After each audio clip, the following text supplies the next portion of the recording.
For USCFootball.com, I'm Keely Eure here with Dan Weber for its analysis of USC's Tuesday practice of Cal Week. Now, Dan, when we were walking into practice, so was a new face. USC's newest athletic director, Mike Bohn, was walking in for his first appearance at football practice. It was actually a unique experience because he went down the whole media pin row and introduced himself. We got to talk to him for a little bit. A change of pace for us, definitely. And then he went over and talked to some players, some of the injured players. He kind of got the full lay of the land from Liam Jimmons, who was standing there injured. And then he kind of interacted with Clay Helton just briefly, but then we were ushered off, so we didn't get the full interaction of Mike Bohn. But Clay Helton did say that he's been very supportive of the football team. He's actually gone to 2 separate meetings that the team has had and congratulated the team on fighting back and defeating ASU. So some new faces at practice today. Yeah, he really looks comfortable. Yeah. He looks like he really enjoys it. Like, where else would I be other than out here at practice and meeting people? And, not only does he introduce himself to everybody, but, what's your story? Or, tell me something that I'll, remember you by, and all that kind of thing. I mean, he really is. I mean, it's not just, he's saying it, but he really does it. I mean, he just looks comfortable. I mean, we've never had anybody do that at practice since I've been here. And it just, he just seems to enjoy doing those kinds of things. That was interesting. It took him a while just to get across the street because a number of people, on the curb on the other side, before he got across to the GU gate, wanted to just come up and introduce themselves and talk to him, and he just standing there having the best old time talking to everybody. So it's a breath of fresh air. Just kind of neat to see how he started. He just seems to really enjoy doing the things that an athletic director probably has to do, and he's just a natural. Yeah. Part of the reason why he got stopped was because he was talking to Marquise Stepp and Brett Elon, who were walking out the field. And the thing that I noticed is that he just looks so comfortable with the players and vice versa. Sometimes, players kind of tense up because they see an authority figure, but the comfortability factor with both sides of the party was interesting to watch. Yeah, he's a comfortable guy. He's a very approachable guy. Yeah. I mean, and he's like, he's at the basketball game now, and I guarantee you, and I know people, should I go up and say hi or don't I? And he will make you feel like, of course you should come up and say hi. I'm expecting you to come up and say hi. It's not, a chore. It's not something you're interrupting me. I'm here, I'm the athletic director, I'm here at the basketball game or football practice. That's why I'm here. I want to talk to you. I want to hear what you have to tell me. So, he's had a couple of really good days here so far. Mm-hmm.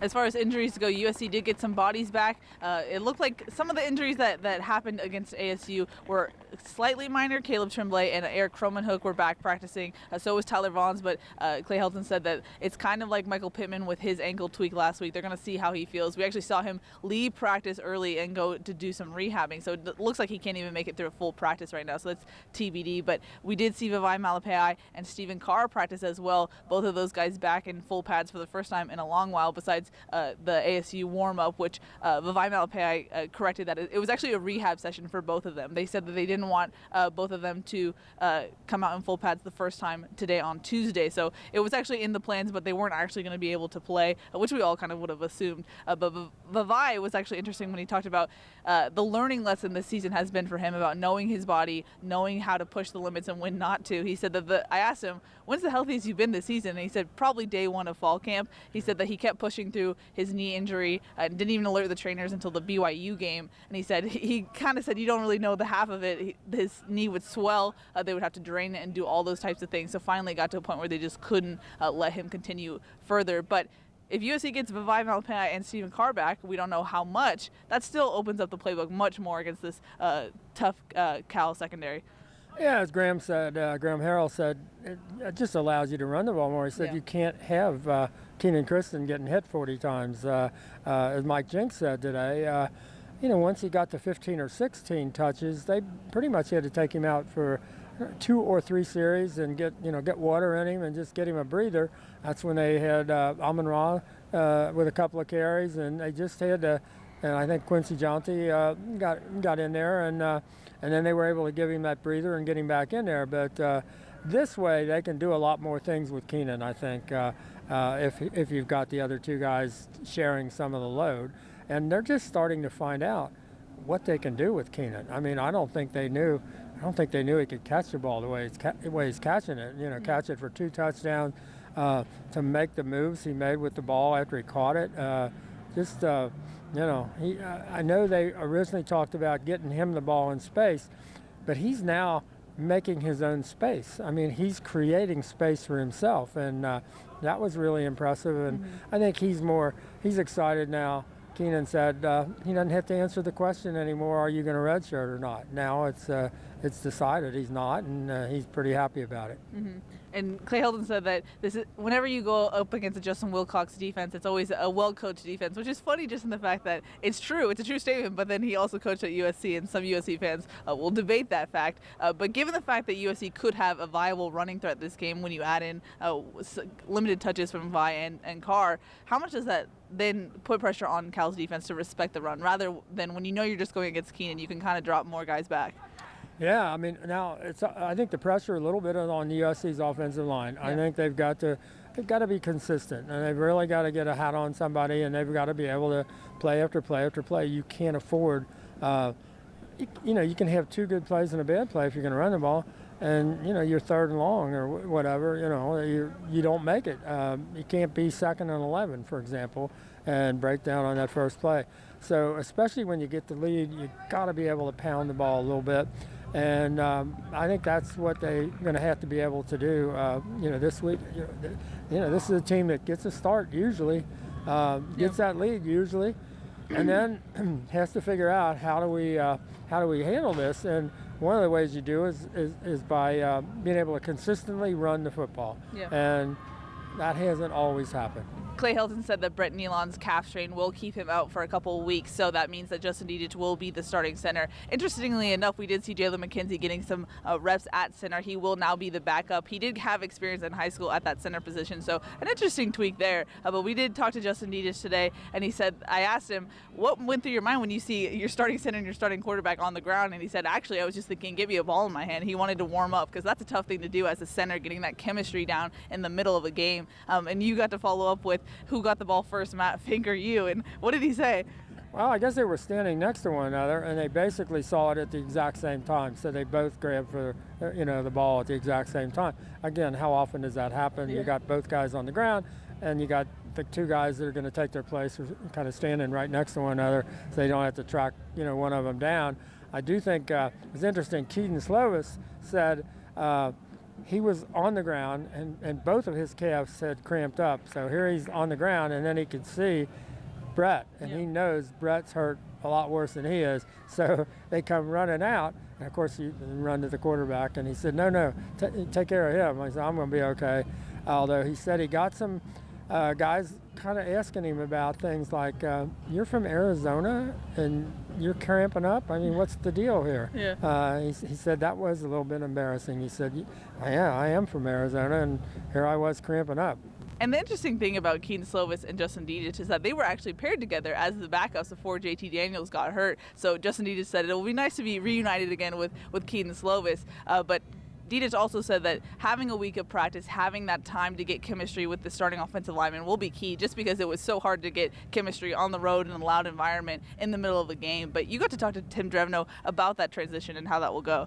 Yeah, I mean, I think he said, man, we were just so comfortable with how this was going to go and how Justin was going to do. And he said, you just can't get all uptight. You can't panic. Kids will see that. He said, but I just was cool and calm, about it, because I just knew he was going to go fine. And I do think the chemistry between the quarterback and the center is the lesser problem than the chemistry between the center and making all the calls in a big game. They're down in their end zone at one time. On the road. That's probably, I think, the thing that he'll get up to speed more this week is making all the calls, for the linemen. And as he said, the pace in a game like that is way faster than practice, and the pressure of doing all those things right. So I thought the transition, between those guys was just amazing. I thought they handled it, so well. And good, credit to Drevno, credit to Justin Dedich for practicing every day like he's going to be in there, like he's going to be the starter. And I think he's going to do fine. I think that what really helped is he knew he was going to do fine. Everybody knew he was going to do fine. And Matt Fink is such a pro when he comes in that there was a sense of confidence about how that was going to go, and that was the correct sense. Yeah, well, Justin's also was the number 1 rated center in his class, so that also makes sense for that confidence. But as far as the vibe around practice, I know there's a lot of noise outside of Howard Jones Field and the Coliseum, but what did you take away from how this team is adjusting with just two games left in the season? I thought there was a lot of pep today. I mean, I wasn't certain that there was last week, but I thought there was a lot of, partly it might be just the crisp fall weather and air and all that, but it just seemed like they were fired up and ready to go. It looked like they were really into practice today, and just had a lot of bounce about them, and I think they're feeling pretty good about where they are if they can keep it going. I mean, they got to keep it going, but I think they know they're going to be challenged on the road again. Yeah. But they survived a couple of straight road games that I think they have a kind of a confidence about the fact that guys are stepping in, maybe guys you hadn't expected to. I mean, you start with Keaton, then add Keenan into the mix, and Drake London and Munir McLean before he got hurt, and just one guy after another have really just stepped up and filled in and done a nice job. Abdul Malik McLean the other day with the sack, and guys are just coming in and making plays. Caleb Tremblay, that they're feeling really good about. So, and all the guys in the secondary. So I think that's starting to catch on. I just think this team is starting to feel pretty good about itself. Now, again, you're only as good as your last game. Yeah. And they were as good as that last play that Christian Rector made. Yeah. But they're young, kind of in a lot of ways. There are a lot of young guys playing anyway, and I just think there's a sense of, okay, we can get this done. Let's get it done, and we'll see. I mean, Keenan Kristen to me, and then Keaton. That's exciting stuff to have true freshmen come in and make the kind of plays those guys are making. That's pretty impressive stuff. Yeah, I guess the one positive of all these injuries is you just think about the valuable experience that all these young guys are getting. Just think about how much time they have left as Trojans. It'll be really interesting to see in the years to come. Yeah, and which is another reason why it makes so much sense for Keenan to be out there. He may be, when you talk to Graham, you talk to Mike Jinks. I mean, do they have another weapon that's more, threatening than Keenan Kristen? I mean, if you're a defensive coach, Get him in space. he just, and Mike Jinks was saying, the thing about him is he's got that, that top gear, but it's not like he just explodes into it. He's so smooth into it. All of a sudden, he's just running away from people, and it's like, how did he do that? Because it doesn't look like he's explosively running by people. He just, that first touchdown he caught, he just, wheeled and ran to the flag, and he was there before those guys realized it. And I think Graham said today, if you're down to just a couple of bodies left between him and the, and the goal line, that's maybe not enough. As it turned out on the 58-yard touchdown pass that they tried to, thought they could, hold on to him and take the ball away, and they didn't. They didn't take the ball away, and they sure couldn't hold on to him, and they weren't absolutely going to catch him once he got a step that was like no sense in even running. So there's stuff like that they're pretty excited about, as they should be. Mm-hmm. Some just quick injury updates that I didn't mention. Like I said, Vivai Malapaya and Stephen Carr are TBD, so I know I talked about they will get reps. Still something to look for as we prolong in this week. And then Dominique Davis and Greg Johnson return to practice, so there's some depth there. And then Marlon Tuipulotu, who did not make the trip to ASU, was dressed out. We didn't see him do anything. Clay Helton said on Sunday he's dealing with a back issue, which is just concerning just because that's something that he's dealt with before in his career. So just some things to watch out for. But any final thoughts, Dan, before we wrap it up? No, I mean, I just think this is, this is a season you didn't know where it was going to go after it got to a certain point, and you still, where would you be if Colorado and the Arizona State games would have turned the other way on the last play or so that USC made? So, is it a place to feel really good? Well, you might as well feel good if you keep working and figure out how to translate what you have to do in games to practice. I think they're doing a little bit more of that. I think we saw more hitting with the defense Saturday. I think they were a little more physical, and you can watch a kid like Keenan Kristen and say, Yeah, the kid's 182 pounds, but he's physical, and maybe you see that kind of happen more and more, where the physicality is translated to the field. And I think they know they got to be physical in Berkeley Saturday night. That's going to be a fight. That's going to be interesting. The game starts at 8 o'clock. That'll be an interesting kind of rumble late at night. I was thinking on the East Coast, that game will end at like 3 o'clock if you're watching USC football on the East Coast. So I think, we'll see how they handle this week. I mean, they're feeling pretty good about themselves. Whether that's a good thing or a bad thing, I don't always know. But I think they feel like we've had and they've had a lot of answers. But they've got to get rid of all those mistakes and penalties and all the crazy stuff that happens on special teams and all of that. And, didn't get a chance to talk to any of the special teams people today, but I don't know what we'd ask them. I mean, there are so many things to talk about. And that's got to get squared away, because you can lose the game.